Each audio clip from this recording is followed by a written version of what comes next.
Saints of the Americas is a series that seeks to share information on the life and times of the saints of the Catholic Church celebrated in the Americas. Your program hosts are Father Jim Corda and Father Jack Lavelle.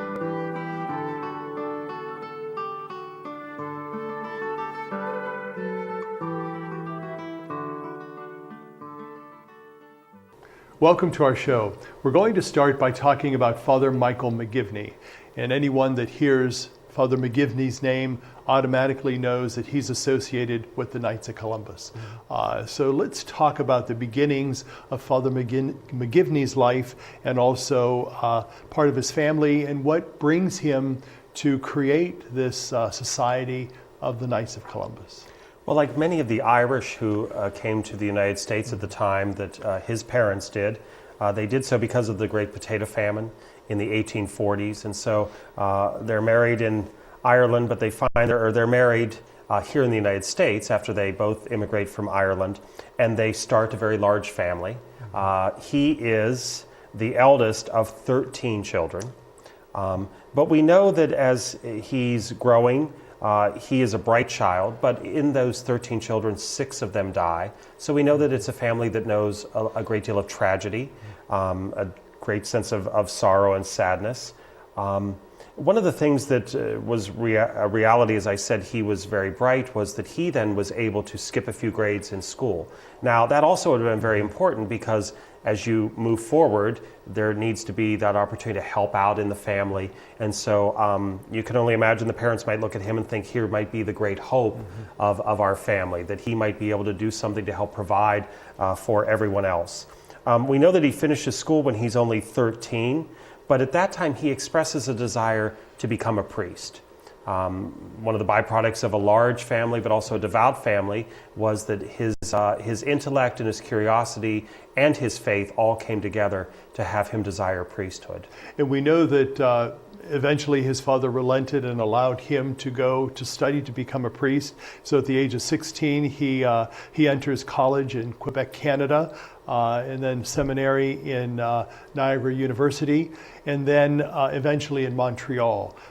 It was there that his father dies, and because of this, he comes back to Massachusetts, and he does that to help support his family.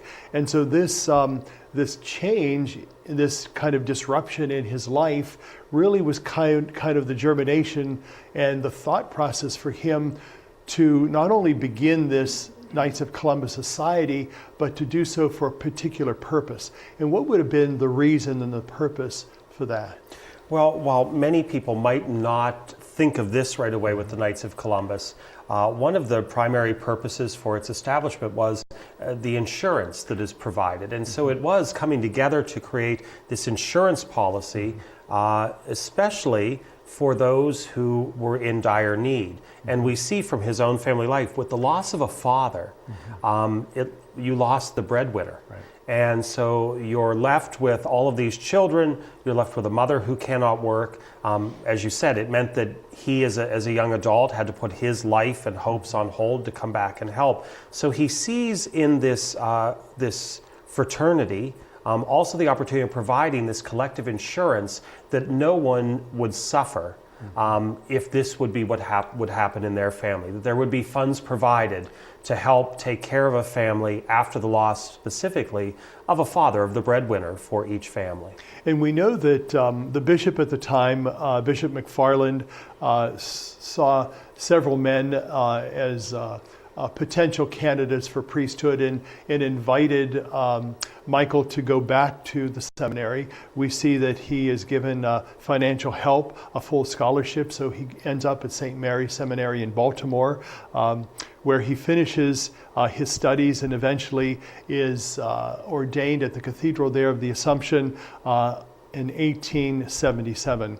And his first assignment then is in Connecticut, where he quickly becomes very agreeable and amenable to the folks and to the parishioners, and he tries to learn very quickly about their needs and their particular wants. And what kind of draws him to that? Again, this whole sense of destitution and need and the desire to help those who have found themselves in these particular situations. And so we see him starting this society, this benevolent society, and he creates the first council in 1882.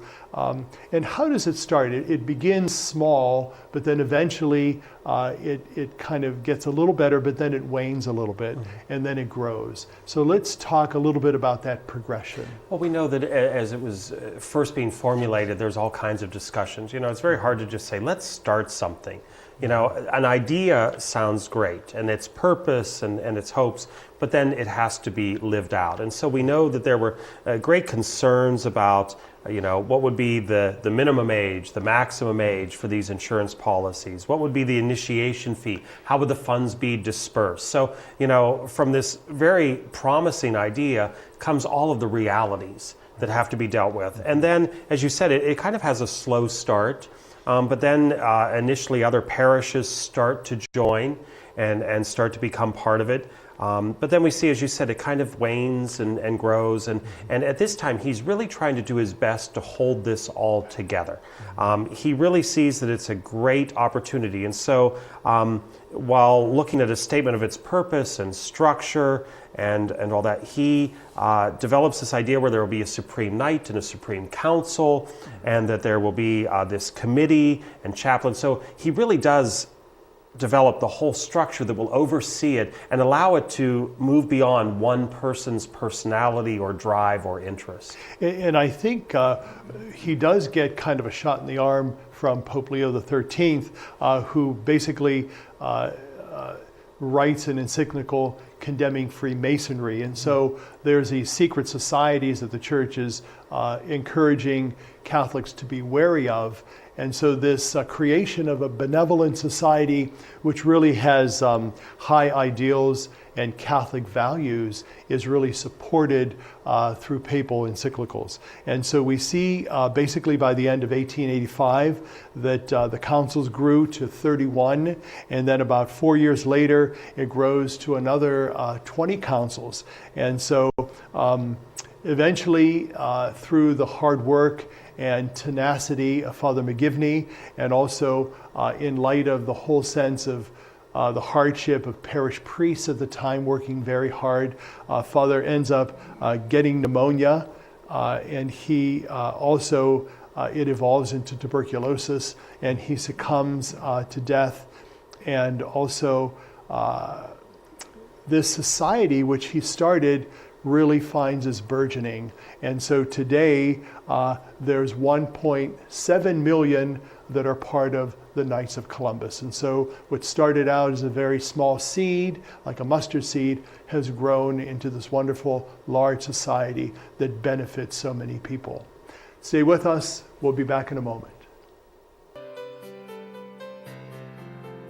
The Society of St. Paul announces a new book on Louis and Zélie Martin, parents of St. Therese of the Child Jesus. The book focuses on her parents' journey towards sanctity in their family life and social commitments. This book was compiled for couple and group sharing and is meant to strengthen the journey of all in marriage and family life towards sanctity and holiness. The book can be found at St. Paul's Books and Gifts at 926 Boardman Poland Road on Route 224, located across from the Olive Garden restaurant.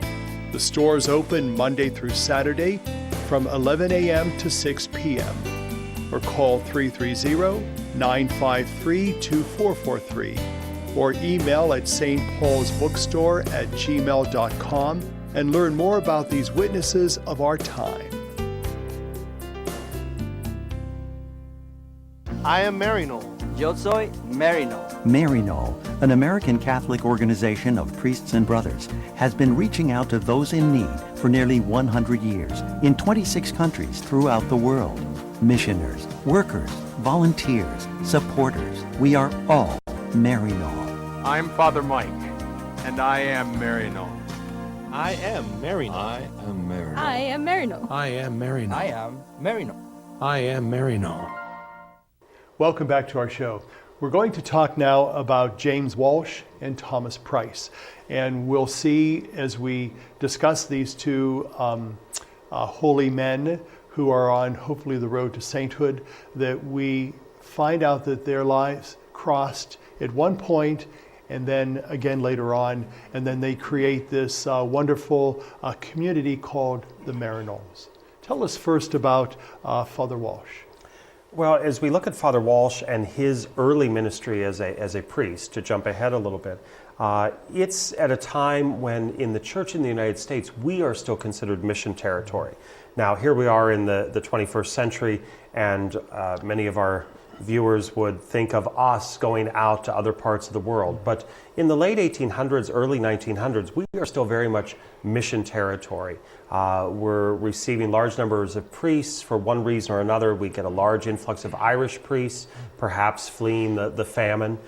We see that with the great influx of immigrants from other countries, that they need their own priests and religious to minister to them. So there's still that sense that we are receiving missionaries, not sending them out.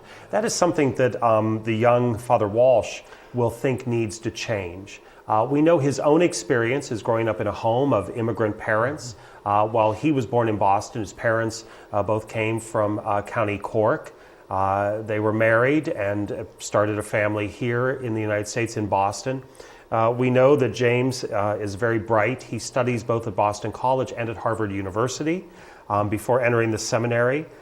We know that after his ordination in 1892, he's assigned to his first parish, St. Patrick Parish in Roxbury, and at that time he continues to see this need to reach out. And so one of the roles that he is given in his early ministry is to become the director of the Society for the Propagation of the Faith in Boston, that need to reach out and to service and minister others. About a year after this, he presents a paper in Washington to a gathering of priests that deals with that very issue about the need to go out and to do missionary work beyond the United States. And you had mentioned that he then crosses paths at different times with Thomas Price. I think this is the first time that happens. And it just so happens that Father Price was in the audience who listened to this talk given by the director of the Propagation of the Faith for the Archdiocese of Boston. And he was very intrigued by what he had to hear. And so after the presentation, the two of them got together and exchanged correspondence. So they wrote back and forth, spoke back and forth. And then eventually that grew into what they named as Maryknoll. But let's talk a little bit also about Father Price's early beginnings. He was born in North Carolina, and he was born to non-Catholic parents. His father was Episcopalian, his mother was a Methodist. And then both of his parents converted to Catholicism. And of course, at a young age, he felt a calling to the priesthood, and he pursued that and studied at St. Mary's College in Baltimore. While he was in the seminary, he experienced some kind of tragedy in his life where he believed that he was saved by the Blessed Virgin. And so because of that, he just felt this calling to do more with his life as a priest. And so he was actually ordained to the priesthood 6 years prior to Father Walsh was. And he spent many of his years, 25 of his years, as an itinerant missionary in North Carolina. As you had mentioned in another show, the United States, oftentimes, we don't look upon it as missionary territory. But back at the time when these gentlemen were born and grew up, the United States was mission territory. And now these two men, their paths cross again, and they start this whole idea to establish a foreign missions. And so let's talk about that. Well, it's interesting that in 1906, Father Walsh and a few other priests, but not Father Price, they do establish this Catholic Foreign Mission Bureau to publish books about missionary work and to provide them to the missions. It happens, though, that both of these priests, Father Walsh and Father Price, they attend a Eucharistic Congress in Montreal, Canada in 1910. And so they meet again. And before the Congress is over, in their discussions and in their exchange of ideas, they start plans for a foundation of a foreign mission seminary to train men who will be missionaries. Not that this will be, an assignment that comes after a parish or after working in an orphanage or a school, but that this is what is going to be developed, that they are going to be trained specifically with the charism of being missionaries that go out from the United States and serve others. It's interesting because this congregation, through the propagation of the faith, is really supported and blessed through papal orders. And then the priests then eventually returned to the United States, where they purchased property in New York overlooking the Hudson River. And Father Walsh names a society, he's the first administrator, and names the society Maryknoll because of its position geographically on a hilltop. The two founders obviously didn't agree on everything, and yet they created this wonderful organization and community of the Maryknoll priests, brothers. And so let's talk a little bit more in our last 2 minutes of our time together about the foreign missions and where did that missionary work take them? Well, we know that in 1917, Father Walsh traveled to the Far East to select an area for the very first mission that they would be part of. And he chose an area in China. The next 3 newly ordained priests then were sent to China and were to be part of that mission, that ministry. Father Walsh had asked Father Price to lead them and to serve as the superior. And he did and worked in this area of missionary work. And so we see that this continues to grow and flourish. Sadly, however, for Father Price, he has an infected appendix, and he ends up dying while he's in Hong Kong in 1919, and he was buried there. Rather than bringing his body back to the United States, he's buried in their mission territory, and the others returned back to the Maryknoll Society here. But we see that that's not the end of their story. They continue.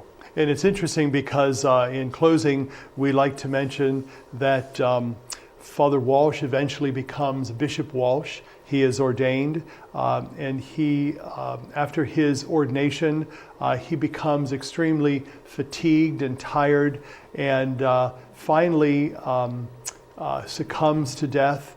And at the time of his death, by 25 years after the founding of the Maryknoll, this congregation has grown into more than 250 members with missions in China, Japan, Korea, the Philippines, and Hawaii.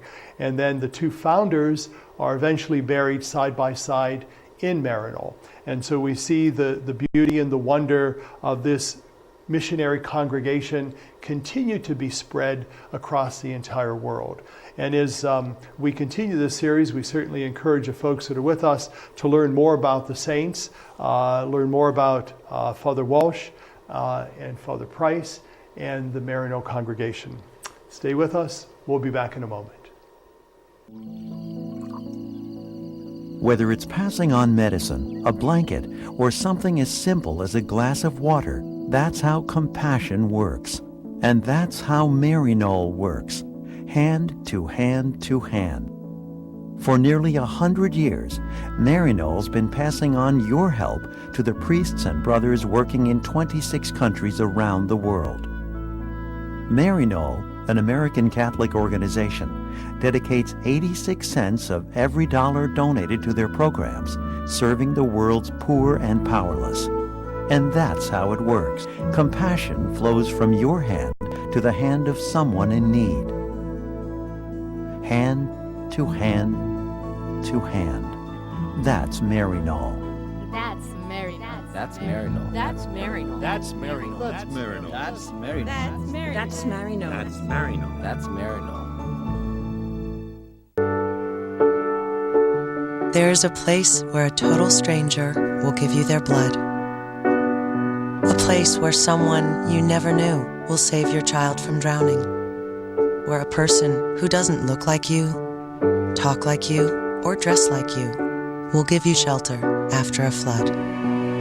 That place is called America, where we look out for each other. When you help the American Red Cross, you help America. By the time we can walk, each of us yearns for the joy that comes from being able to do for ourselves.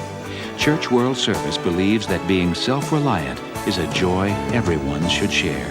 So around the block or around the world, share the joy. Church World Service. Welcome back to our show. Now we're going to talk about Nelson Baker, Father Nelson Baker. He's got this tremendous devotion to Our Lady of Victory, and where does that find its germination? Well, one of the things that we know about him is that he, as you said, had this great devotion, and it begins as a seminarian. One of the things he did is he made a pilgrimage to Notre Dame de Victoire in Paris, and he promised at that point, he promised the Blessed Mother that he would promote devotions under this title. And so we see that even in his early days before he's ordained, this opportunity to journey and to be part of this whole presence of Mary, it is something he takes on as a personal crusade. And so that's really where it develops, but he was true to his word in this promise. Well, it's interesting because as a young boy and as a young adult, he's very involved with his family in the church. His biography says that he joined the St. Vincent de Paul Society, so he's very well aware of the needs of the poor and the needy. And then he does join the army during the Civil War and was sent to Gettysburg and then to New York City, where he helped to deal with the draft riots. And then, of course, after the war, he helped in his family grain and seed business. But then at the age of 26, he feels his calling to the priesthood. And that's kind of where his desire to serve the Lord begins, and yet he has this wealth of knowledge and work and desire to help those who are in need. So where does that bring him then? Well, as you said, it brings him to enroll in the seminary. It's the seminary and college of Our Lady of the Angels. Again, this is when that pilgrimage comes about, that he dedicates himself to Mary about 2 years before his ordination. So not only is there this dedication, but it influences and affects the final years of his preparation. As you said, though, because of these other things he's part of, even after ordination, he's at a parish in Limestone Hill in West Seneca, current-day Lackawanna in New York. But he starts to understand the need to allow this ministry to continue to flourish. And in reality, one of the things that is needed is funds. And so we know that he's involved in orphanages and homes for boys and other areas of ministry of the church. But he is one, and it's probably been part of all of the other saints' stories who are part of religious communities or building parishes. But we know that specifically he excels in allowing people to find their way to support the church financially. Well, that's really kind of a wonderful call to stewardship, isn't it? That as we try to practice as Christians, stewardship is to be a way of life. And early on, Father Baker certainly found that not only in his own young life, but then as a priest, his desire to experience stewardship and to share that in the lives of his parish family. And so we see that this tremendous fundraising effort and campaign that he embarks on is really to help this orphanage and a boys' home. And eventually he founded what is called the Association of Our Lady of Victory. The donors joined for only 25 cents a year back at the time. But then to keep the donors apprised of all the wonderful things that he was doing, he started this newsletter that's called the Appeal for Homeless and Destitute Children. And so from there he publishes this newsletter and then eventually this magazine where he expands this orphanage through donations and funds that people are given for his cause.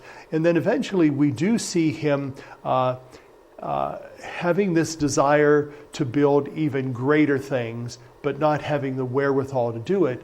But yet he has this idea about another resource. And so where does he find that?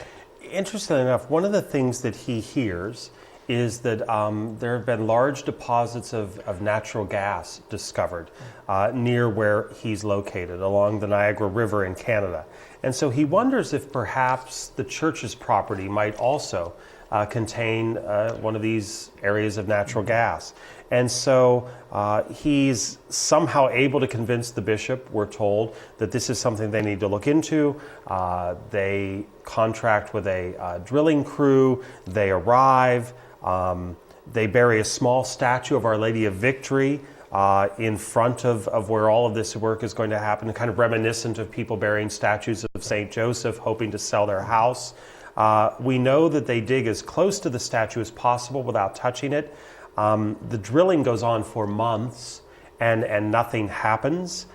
They keep looking and keep looking. We're told they went down 600 feet and 800 feet, 1,000 feet. And then finally, in August of 1891, a stream of gas shot up from the 1,137th foot dig. And so this large pocket of natural gas is found, and the resources to continue this great building and great expansion of ministry happens. And we see him really wasting no time building places for abandoned infants, building places and hospitals for unwed mothers, and hospitals in general. We hear that he's built a total of 24 buildings that is responding to particular needs, not only in his area, but around further beyond. And so he also creates this farm that helps to feed people. So all in all, he also enjoins the Sisters of St. Joseph to join this ministry and this charism. We know that when he was 79, he started to build a shrine, and the shrine, I believe, continues today in the name of Our Lady of Victory. And let's talk a little bit about the shrine. Well, one of the things that we're told is that 5 years later from him first desiring to build this shrine, when he was celebrating his golden anniversary as a priest, the Cardinal of New York dedicates a completely paid-for basilica of Our Lady of Victory, kind of a gift to Father Baker, if you will, for all of his work.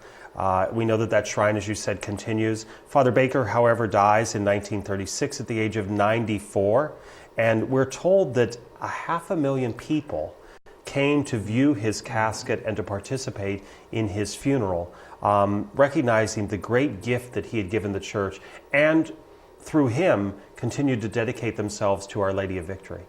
Thank you for being with us. Have a good day, and God be with you.